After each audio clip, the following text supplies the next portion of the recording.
The small town of Millridge, Indiana, never appeared in travel brochures. It never hosted state fairs or made national headlines. Until 2005, the town of just under 8,000 souls existed in peaceful obscurity, known only for its annual Apple Festival and the historic covered bridge that spanned Whitewater Creek. On October 17, 2005, as autumn painted the surrounding woodlands in brilliant oranges and reds, Millridge lost its innocence. Cassandra Cassie Fleming, 32, vanished without a trace. The elementary school teacher had last been seen leaving Millridge Elementary at approximately 4:15 p.m. Security footage showed her walking to her car, a blue 2003 Honda Civic, in the staff parking lot.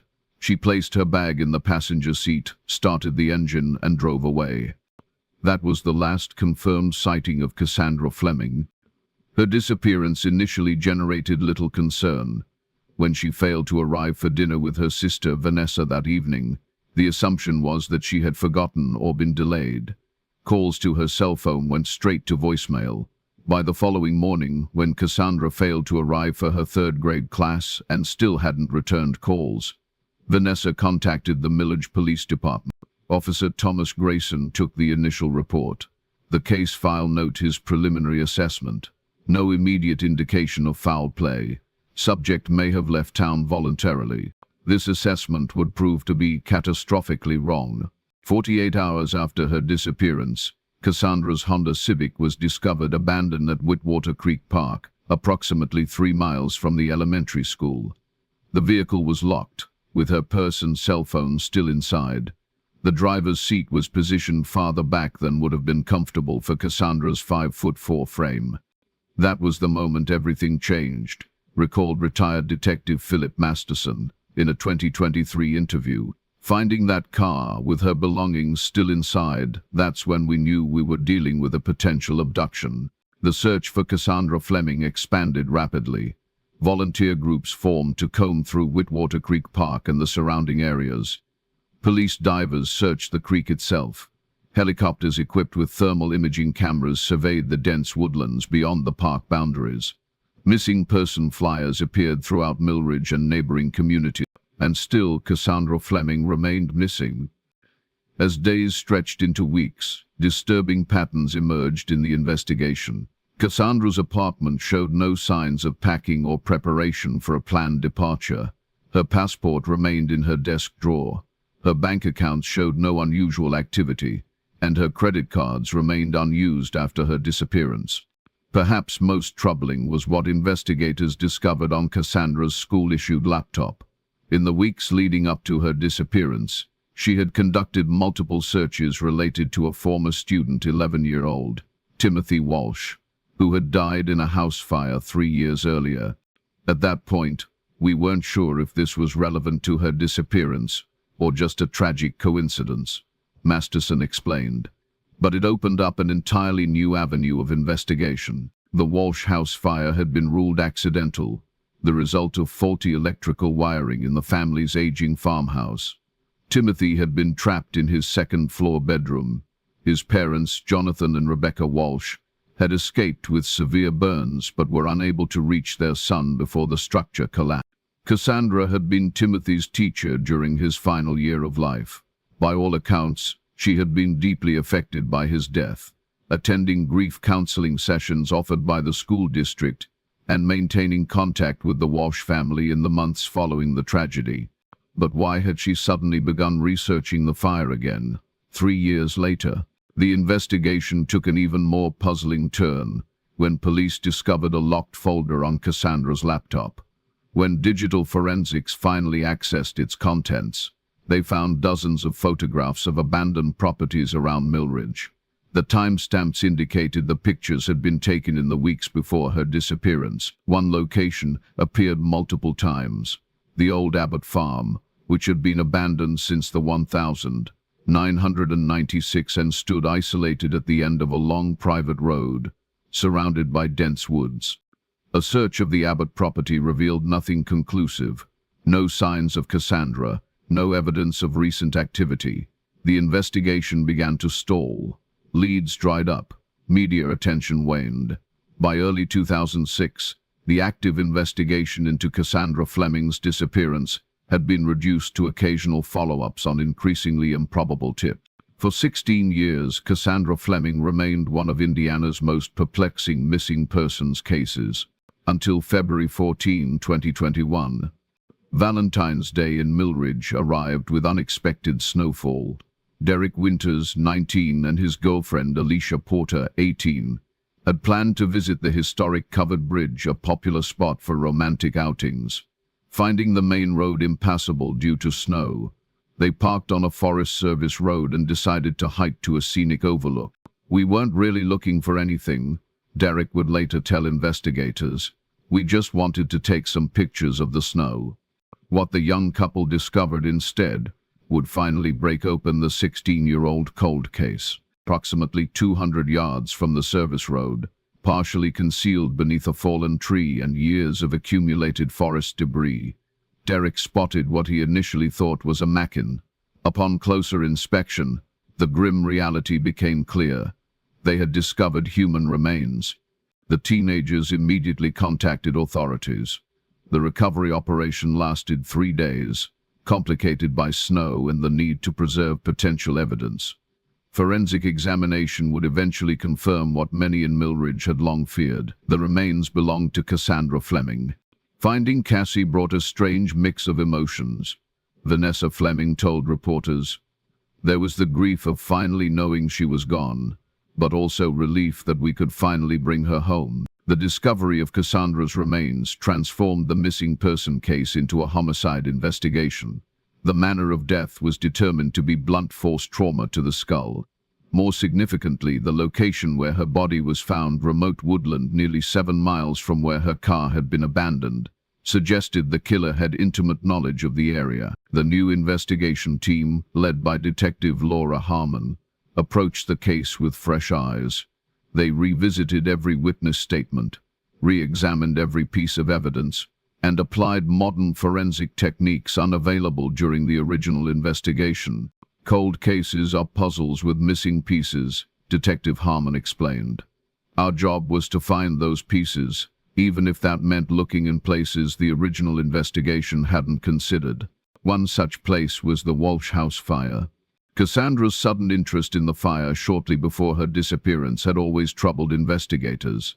Now, with her death confirmed as homicide, Detective Harmon ordered a complete review of the Walsh case. Fire investigation protocols had advanced considerably since 2002, and what had once been ruled an accidental electrical fire now showed troubling inconsistencies. Modern analysis of the original fire scene photographs revealed burn patterns inconsistent with an electrical origin. Instead, they suggested multiple points of origin, a telltale sign of arson. Furthermore, toxicology reports from Timothy Walsh's autopsy, re-examined in light of current standards, indicated the presence of sedatives in his system, unusual for a healthy 11-year-old. "It was like watching dominoes fall," Detective Harmon recounted. "Once we questioned the accidental nature of the Walsh fire, everything about Cassandra's case shifted." The investigation now pursued a new theory. What if Cassandra Fleming had discovered evidence suggesting the Walsh fire wasn't accidental? What if someone had killed her to prevent that discovery from becoming public? Attention turned to Jonathan and Rebecca Walsh, who had moved to Indianapolis following the fire, using their insurance settlement to start a small business. Initial interviews revealed that Jonathan had maintained contact with Cassandra in the years following Timothy's death, even after his relationship with his wife had deteriorated, and they had separated in 2004. Phone records confirmed multiple calls between Jonathan Walsh and Cassandra Fleming in the month before her disappearance.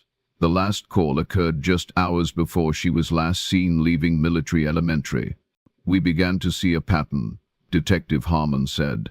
"Cassandra starts researching the fire. She's taking photos of abandoned properties. She's in frequent contact with Jonathan Walsh. Then suddenly, she disappears." Yet the investigation faced significant hurdles. Jonathan Walsh had a seemingly solid alibi for the day of Cassandra's disappearance, having been in a business meeting in Indianapolis until late evening, confirmed by multiple witnesses. Rebecca Walsh had been even farther away, visiting family in Ohio. If not the Walshes, then who had reason to silence Cassandra? The breakthrough came from an unexpected source. Timothy Walsh's former babysitter, Olivia Daniels, now living in Chicago. When contacted by investigators, Olivia revealed a disturbing detail she had never shared with police. On several occasions, she had observed Jonathan Walsh demonstrating inappropriate behavior toward his son. Nothing explicitly abusive, but concerning enough that she had privately discussed it with Cassandra Fleming, who as Timothy's teacher was a mandated reporter of suspected child abuse. "I wasn't sure if what I saw was enough to report," Olivia explained in her statement. "Cassie told me she'd keep an eye on the situation. After Timothy died, it just didn't seem to matter anymore." But what if it had mattered? What if Cassandra had indeed noticed signs of abuse? And what if, years later, she had begun to question whether Timothy's death was truly accidental? The investigation accelerated. Bank records revealed that Jonathan Walsh had withdrawn $5,000, 0 cents in cash, the day before Cassandra's disappearance. His cell phone records placed him not in Indianapolis, as he claimed, but traveling toward Millridge during the critical hours when Cassandra vanished. Most damning of all was what investigators found when they obtained a warrant to search a storage unit rented by Jonathan Walsh in Indianapolis. Cassandra's leather teaching portfolio, which her sister Vanessa had identified as missing from the recovered Honda Civic. Inside were handwritten notes documenting concerning interactions between Jonathan Walsh and his son, dating back months before the fatal fire. "He's been coming to school tired, having trouble concentrating," one note reads. "When I asked about it, Timothy said his father gives him special medicine to help him sleep on nights when he's too loud." Another entry, dated just weeks before the fire. "Timothy drew a disturbing picture today, during a house on fire, with a figure trapped inside. When I asked about it, he became extremely anxious and refused to discuss it." These notes, combined with the reanalysis of the fire evidence and Timothy's toxicology report, painted a horrifying picture. Jonathan Walsh had potentially been medicating his son with sedatives, planned and executed the house fire to disguise a more sinister crime, and then murdered Cassandra Fleming years later when she began to uncover the truth. On March 3, 2021, Jonathan Walsh was arrested and charged with the first-degree murder of Cassandra Fleming. The arrest sent shockwaves through Millridge and beyond. Local and then national media descended on the small Indiana town. The story of a murdered teacher, a suspicious house fire, and potential child abuse created a perfect storm of public interest and outrage. Jonathan Walsh maintained his innocence, claiming he was being framed. His ex-wife Rebecca expressed horror and disbelief, insisting that despite their marital problems, Jonathan had been a loving father. "I can't believe he would hurt Timothy," she told reporters. "It's impossible." The prosecution, however, believed they had constructed a damning timeline. Jonathan Walsh had been abusing his son. Cassandra Fleming, as Timothy's teacher, had begun documenting concerning behaviors. Perhaps fearing exposure, Jonathan had planned the house fire, first sedating Timothy to ensure he couldn't escape. After surviving the fire himself with his wife, he had collected the insurance money and attempted to build a new life. Years later, something had triggered Cassandra's suspicions. Her renewed investigation into the fire threatened to expose what Jonathan had done. He had arranged to meet her, killed her, and hidden her body in the remote woods. For many in Millridge, this theory answered long-standing questions, yet troubling inconsistencies remained. If Jonathan Walsh had planned to kill Cassandra, why meet her in such a public location as the school parking lot? How had he moved her car to Whitewater Creek Park without being seen? And perhaps most puzzling, why keep incriminating evidence like Cassandra's teaching portfolio for 16 years instead of destroying it? As the case against Jonathan Walsh proceeded toward trial, these questions loomed large. Defense attorney Richard Prentice highlighted these inconsistencies, suggesting that police had rushed to judgment, desperate to solve a high-profile cold case. They have created a narrative that ignores contradictory evidence, Prentice argued in a pre-trial hearing. My client has cooperated fully with this investigation for 16 years. Why would a guilty man do that? The prosecution, led by District Attorney Eleanor Jackson, remained confident in their case. "The evidence speaks for itself," she stated. "Jonathan Walsh had motive, opportunity, and we have physical evidence linking him directly to Cassandra Fleming's murder." That physical evidence included partial fingerprints found on Cassandra's teaching portfolio that matched Jonathan Walsh expected, given their professional relationship, and more significantly, soil samples from his vehicle that were consistent with the remote forest area where Cassandra's remains were discovered. As the case progressed through pre-trial motions and jury selection, another significant development occurred.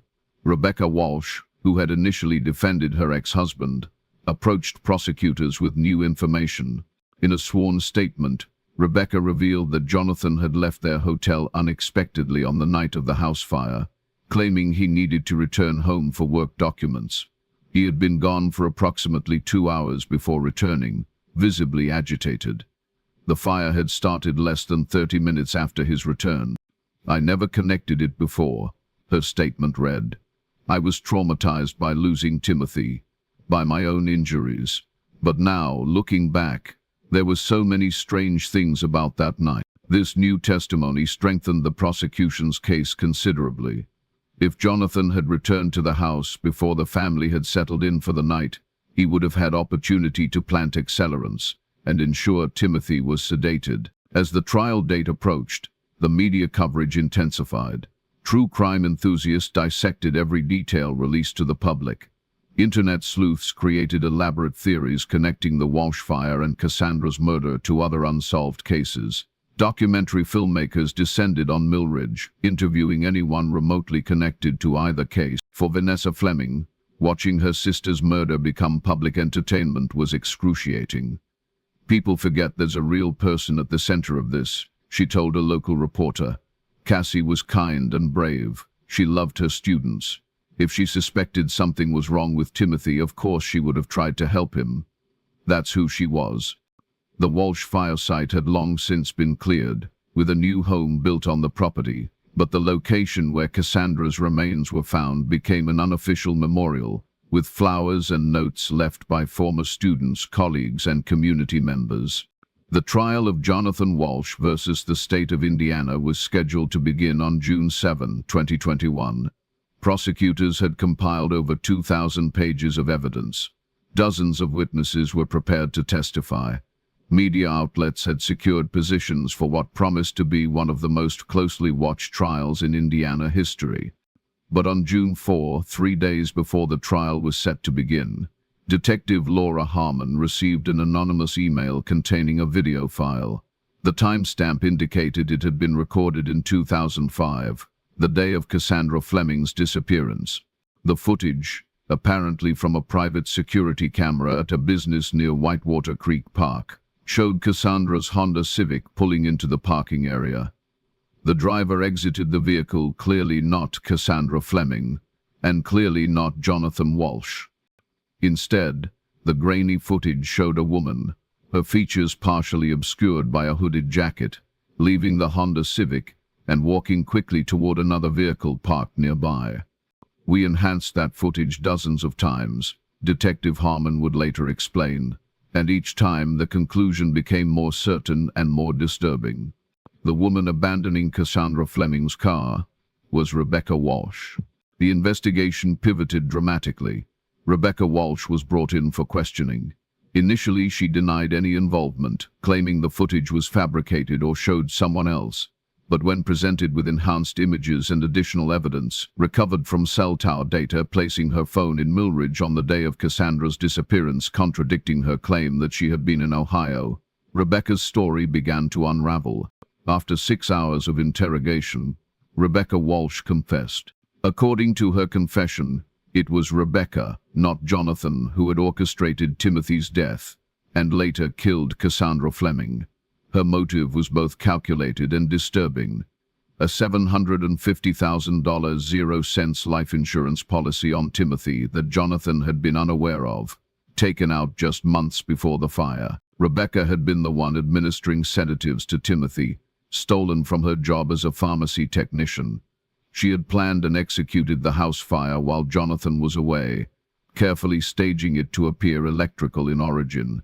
She had intentionally injured herself to avoid suspicion. Years later, when Cassandra Fleming began investigating the fire, Rebecca realized her crime might be exposed.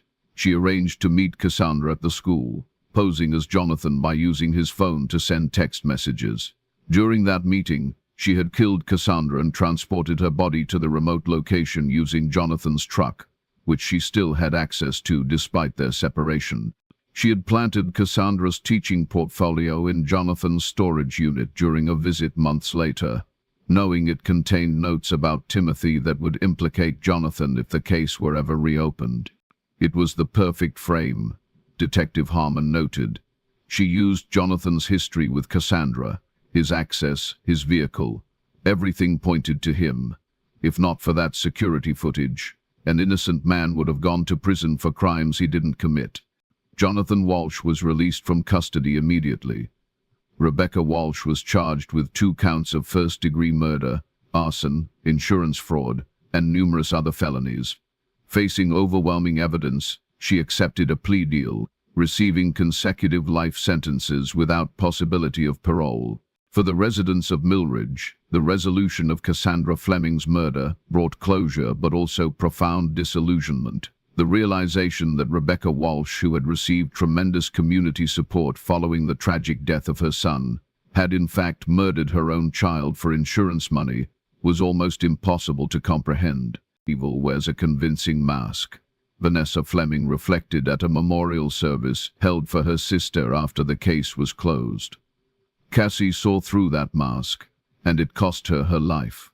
But ultimately, her persistence brought truth to light.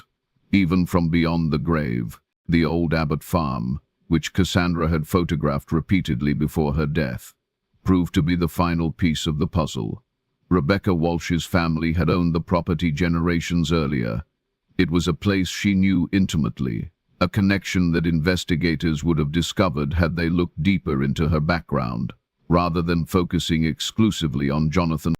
That was Cassie's breakthrough, Detective Harmon explained. She'd found property records linking Rebecca to Abbott Farm. She was literally days away from understanding the whole picture when Rebecca silenced her. As 2021 drew to a close, the Cassandra Fleming case officially ended. Her remains were finally laid to rest in Millridge Cemetery, near the school where she had taught. A scholarship in her name was established for students pursuing careers in education. The covered bridge spanning Whitewater Creek received a small bronze plaque, in memory of Cassandra Fleming, who sought truth and justice for the most vulnerable among us. Jonathan Walsh left Indiana, seeking to rebuild his life and process the devastating revelation that his wife had murdered their son. In a written statement released through his attorney, he thanked the investigators whose diligence had prevented a miscarriage of justice. "There are 2 victims in this story who can never be brought back," the statement read. "My son, Timothy, and Cassandra Fleming both died because they trusted someone who betrayed that trust in the most fundamental way possible. I will spend the rest of my life honoring their memories by advocating for abused children and supporting those who protect them." The security camera that captured Rebecca Walsh abandoning Cassandra's car had belonged to a now-defunct convenience store. Its footage had never been checked during the original investigation, an oversight that allowed a killer to remain free for 16 years. "Sometimes justice comes down to luck," Detective Masterson observed after his retirement. If those teenagers hadn't decided to take that particular path through the woods, if that old security footage hadn't been preserved, if Detective Harmon hadn't questioned our original conclusions about the Walsh fire, Cassandra might still be missing, and the wrong person might have paid for her murder. As for the town of Millridge itself, the dual tragedies left an indelible mark. The annual Apple Festival now includes a remembrance ceremony for victims of violent crime. The elementary school library bears Cassandra Fleming's name, and each year on October 17, residents place candles along the covered bridge, a silent tribute to a teacher whose final lesson was perhaps her most important. That truth, no matter how deeply buried, eventually finds its way into the light. But as summer turned to fall in 2021, new questions began to emerge about the case that seemed so definitively closed. Anonymous tips suggested Rebecca Walsh had not acted alone. Financial records hinted at unexplained transactions, and in the evidence storage at the Millridge Police Department, a single item from Cassandra Fleming's Honda Civics remained unexplained. A business card for Westlake Private Investigations, with a handwritten note on the back. The note contained just 5 words. They know about the basement. They know about the basement. 5 simple words scrawled on the back of a business card became the thread that, when pulled, threatened to unravel the entire case against Rebecca Walsh. The card, belonging to Westlake Private Investigations, a now defunct agency from Indianapolis, had been catalogued as miscellaneous evidence during the initial investigation into Cassandra Fleming's disappearance. For 16 years, it had sat in storage, its significance overlooked, until Detective Laura Harmon noticed something peculiar. The handwriting didn't match Cassandra's.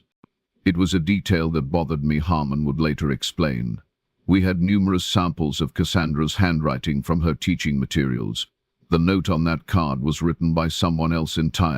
Despite Rebecca Walsh's confession and subsequent sentencing, nagging inconsistencies continued to trouble the investigation team. The business card represented just one such loose end. Why would Rebecca, having meticulously planned 2 murders years apart, retain incriminating evidence in her ex-husband's storage unit? How had she transported Cassandra's body to such a remote location without assistance? And perhaps most puzzling of all, what basement was referenced in the mysterious note? The Walsh family home, where Timothy had died in the fire, had no basement.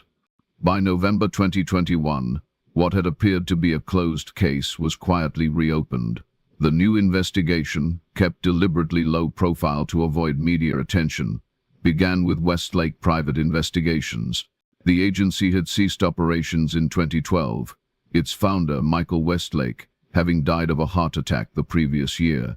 His files, however, had been maintained by his widow, Eleanor Westlake. When approached by Detective Harmon, Eleanor was initially reluctant to cooperate, citing client confidentiality. A court order eventually secured access to Westlake's records. Among those records was a file labeled simply Walsh T. The file contained surveillance photographs of the Walsh home, taken in the months before the fire, notes from interviews with neighbors, and background checks on both Jonathan and Rebecca Walsh. Most significantly, it included a partial client payment record showing $5,000 received from Cassandra Fleming. To change everything, Detective Harmon said, it meant Cassandra hadn't just recently become suspicious about Timothy's death. She'd been investigating it privately for months before her disappearance. The investigation team now faced a troubling question. If Cassandra had hired Westlake well before her disappearance, what had she discovered that led to her murder? And what did they know about the basement referred to when the Walsh home had no basement? The answer emerged from Westlake's meticulous notes. According to his records, Timothy Walsh had confided in his teacher, Cassandra, about a special room where his mother took him when he was bad. Following this lead, Westlake had discovered that Rebecca Walsh's family had indeed owned property before the Abbott farm, a property that had been sold shortly after Timothy's birth. That property, located just outside Millridge town limits, was a small farmhouse built in the 1927s. Unlike the Walsh's later home, this farmhouse had a basement. Property records showed the farmhouse had been sold to a couple named Gabriel and Patricia Lenton in 2001, a year before the fatal fire at the Walsh home. The Lentons had renovated the property extensively before selling it again in 2010 and moving to Florida. When contacted by investigators, Patricia Lenton recalled something disturbing about the renovation. The basement was unusual, she stated in her sworn testimony. There was a room within the basement that had been soundproofed. The walls were covered with thick padding. There was a drain in the center of the floor, and on one wall there were restraint mechanisms that had been painted over, but were still visible if you looked closely. The Lentons had removed these disturbing features immediately, assuming they were remnants of some eccentric previous owner's unusual hobby. They had never connected their home to Rebecca Walsh, who had used her maiden name, Hargrove, on the property documents. Armed with this new information, investigators obtained a warrant to search the current owner's property, specifically the basement area. Ground-penetrating radar and cadaver dogs were brought in. What they discovered sent shockwaves through the investigation team and would soon horrify the community. Trace evidence of human blood in the concrete around the basement drain. Blood that DNA testing would later confirm belonged to Timothy Walsh. "We believe Timothy was abused in that basement room for years," Detective Harmon explained.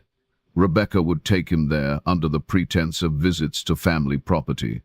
The abuse escalated until she ultimately decided to eliminate him for financial gain.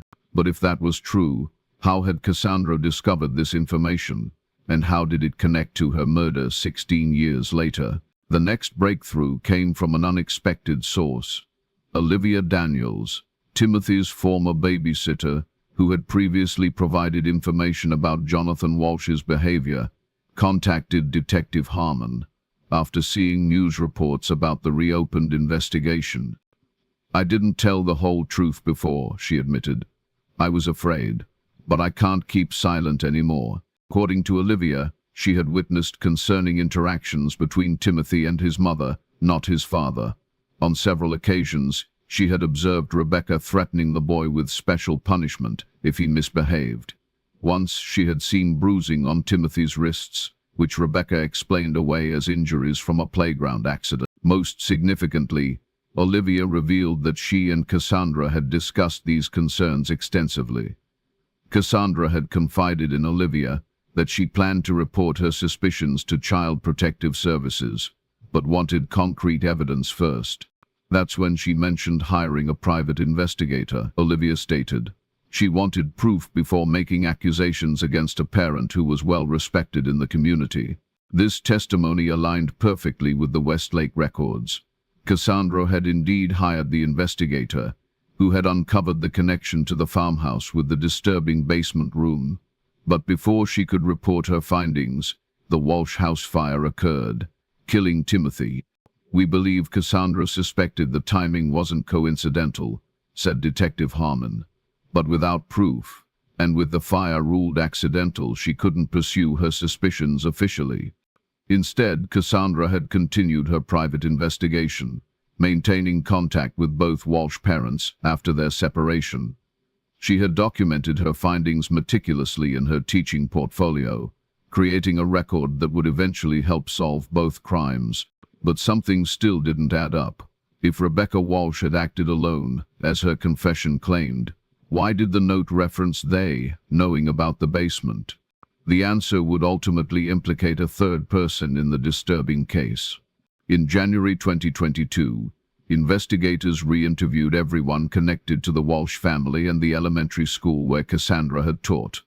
One name appeared repeatedly in these interviews: Dr. Leonard Porter, the school district psychologist who had counseled Timothy Walsh before his death and had later provided grief counseling to Cassandra and other teachers after the fire. Dr. Porter, now in his 60s and still practicing in Millridge, had been interviewed during the original investigation into Cassandra's disappearance. He had provided an alibi for Rebecca Walsh, claiming to have spoken with her by phone while she was in Ohio on the day Cassandra vanished. When confronted with cell tower data proving Rebecca had actually been in Millridge that day, Dr. Porter's story changed. He claimed to have been mistaken about the date, but his nervous demeanor and inconsistent statements raised red flags. A deeper background check revealed troubling information. Before coming to Millridge in 2000, Dr. Porter had worked at a residential treatment facility for troubled youth in northern Indiana.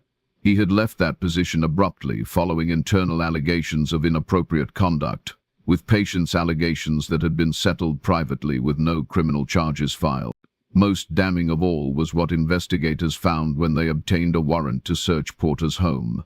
A collection of photographs hidden in a wall safe. Photographs of Timothy Walsh, taken in what appeared to be the basement room of the former Hargrove property. Confronted with this evidence, Dr. Porter broke down.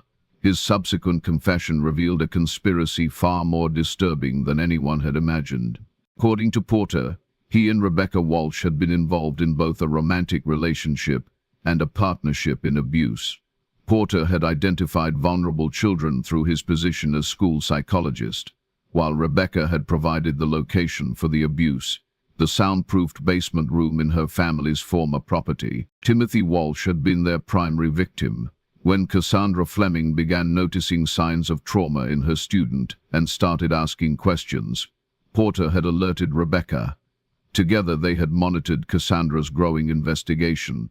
When they discovered she had hired a private investigator who had uncovered the basement room, they realized exposure was imminent. Rebecca conceived the plan to kill Timothy in a staged house fire, eliminating both their victim and the evidence of their crimes. Rebecca always had an insurance angle. Porter stated in his confession, she saw a way to profit from what had become a necessity. After Timothy's death, Porter and Rebecca had remained connected, though their romantic relationship eventually ended. When Cassandra began reopening her investigation in 2005, Porter, who still had access to her school computer as the district's IT administrator, discovered her renewed research into the fire. Rebecca panicked, Porter's confession continued. She knew if Cassandra went public with her suspicions, everything would unravel. The basement would be discovered, our relationship would be exposed. The plan to murder Cassandra had been jointly conceived, though Rebecca had carried out the actual killing. Porter had helped dispose of the body using his knowledge of the remote wooded areas from his hunting expeditions. He had also planted the teaching portfolio in Jonathan's storage unit years later, when it became clear Rebecca's relationship with her ex-husband was deteriorating and he might become a useful scapegoat. The business card with the cryptic note had been Porter's mistake. He had written it as a reminder to himself after overhearing Cassandra on the phone with the private investigator, then accidentally left it in her car during the cleanup after her murder. We never expected the case to be solved, Porter admitted. After 10 years, we thought we were safe. Dr. Leonard Porter was arrested and charged with conspiracy to commit murder, accessory to murder, evidence tampering, and numerous charges related to child abuse. The prosecution would later add obstruction of justice and perjury for his role in providing a false alibi for Rebecca Walsh. Rebecca Walsh, already serving consecutive life sentences, now faced additional charges. When confronted with Porter's confession and the new evidence, she finally admitted the full extent of their crimes, confirming the detailed account of Timothy's abuse and Cassandra's murder. The community of Millridge, which had only begun to recover from the shock of Rebecca's initial arrest, was devastated by these new revelations. That a trusted school psychologist, someone tasked with protecting children's welfare, had participated in such horrific crimes shattered any remaining sense of security. It's like the ground keeps disappearing beneath our feet, said Principal Elaine Morrison, who had worked with both Cassandra and Dr. Porter. Every time we think we have reached the bottom of this nightmare, it gets worse. For the investigators, the case revealed critical failures in the original investigations of both the Walsh fire and Cassandra's disappearance. Warning signs had been missed. Alibis had been accepted without sufficient verification. Connections between key figures had gone unexamined. This case teaches us painful lessons about thoroughness, Detective Harmon acknowledged, about never accepting the obvious answer without questioning what might lie beneath it. Cassandra Fleming died because she refused to stop asking those hard questions. The least we can do is follow her example. The Millridge School District implemented comprehensive new background check procedures and abuse prevention protocols. The state of Indiana launched a review of similar cases where fires had resulted in child fatalities, looking for patterns that might have been missed. Jonathan Walsh, exonerated but traumatized by the revelations about his son's suffering, established a foundation dedicated to training teachers and school personnel to recognize signs of abuse. The foundation's first project funded specialized counseling services for children who had been treated by Dr. Porter during his 20 years in the Millridge school system. Timothy never had a chance to tell his story, Jonathan said at the foundation's launch, but because of Cassandra Fleming's courage, other children will be heard and protected. In June 2022, Leonard Porter's trial began. Unlike Rebecca Walsh, who had accepted a plea deal, Porter maintained that his role had been minimal, a claim contradicted by extensive physical and digital evidence. After a 6-week trial that captured national attention, the jury deliberated for less than 5 hours before returning guilty verdicts on all counts. Judge Marian Hoffman, delivering the sentence, did not mince words. "In my 30 years on the bench, I have rarely encountered evil as calculated and his betrayal as profound as what you have perpetrated. You abuse not only the children in your care, but the community's trust in its institution." Porter received multiple life sentences without the possibility of parole, to be served in maximum security. The farmhouse where Timothy had been abused was demolished by its current owners once the investigation concluded. In its place, they established a children's memorial garden, open to the public, but maintained in privacy, away from the morbid curiosity of true crime enthusiasts who had begun visiting Millridge. "We wanted something beautiful to grow where something so ugly happened," explained the property owner, who requested anonymity. "Something that honors the children who suffered and the teacher who tried to save them." As for Cassandra Fleming's legacy, it extended far beyond Millridge. Her case became required study in forensic psychology programs and law enforcement training. The Fleming Protocol was established in Indiana schools, creating clear pathways for teachers to report suspected abuse without fear of administrative obstruction.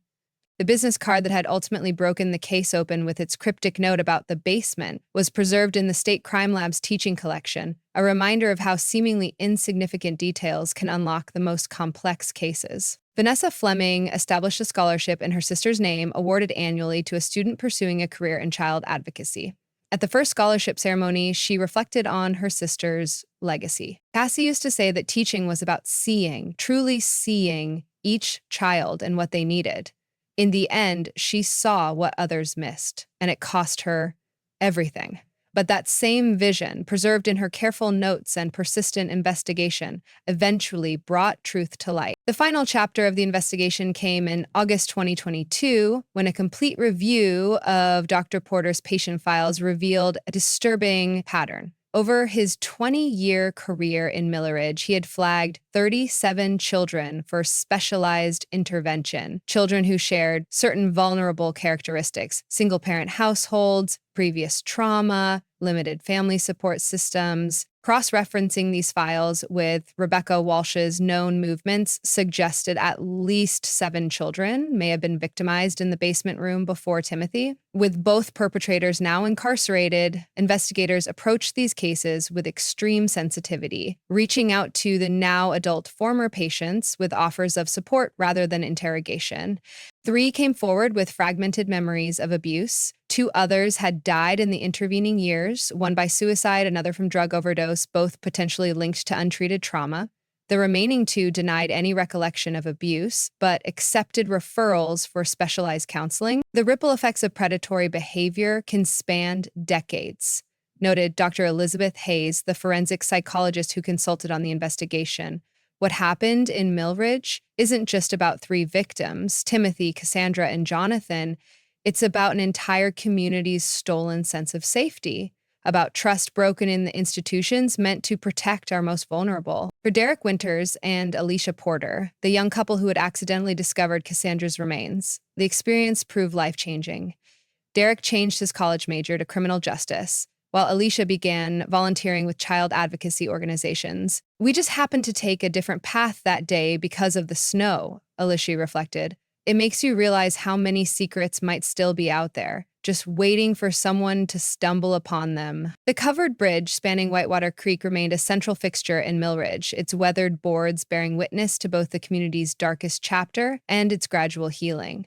Visitors sometimes noticed a small bunch of fresh flowers appearing on the 17th of each month, placed there not by Cassandra's family or by any official memorial committee, but by a rotating group of her former students, now adults with children of their own. "She taught us long division and cursive writing," explained one such former student. "But her final lesson was about moral courage, about standing up for what's right, even when it's dangerous, about seeking truth, even when it's easier to accept comfortable lies. By the fall of 2022, the media circus had largely departed Millridge. True crime podcasts had exhausted the details of the case. Documentary filmmakers had packed up their equipment. The national attention had shifted to newer tragedies in other communities. For Millridge residents, this return to relative anonymity came as a relief. They had never sought the spotlight that tragedy had thrust upon them. Yet something fundamental had changed in the town's character, a heightened vigilance, perhaps, or a deeper understanding of how darkness can hide behind the most benign facades. Millridge Elementary, where both Cassandra Fleming and Leonard Porter had once worked, administrators instituted a new tradition. At the beginning of each school year, faculty and staff gathered to read and recommit to a code of ethics centered on child protection. The ceremony took place in the school library, now named after Cassandra, beneath a simple plaque bearing her graduation portrait and the words that had been found in her teaching journal. To teach is to see is to protect is to stand between innocence and harm, whatever the cost. In December 2022, as the first significant snowfall once again blanketed Millridge, Detective Laura Harmon submitted her final report on the case. The document, running to nearly 300 pages, meticulously detailed every aspect of the investigation, from the discovery of Cassandra's remains through the arrests of Rebecca Walsh and Leonard Porter.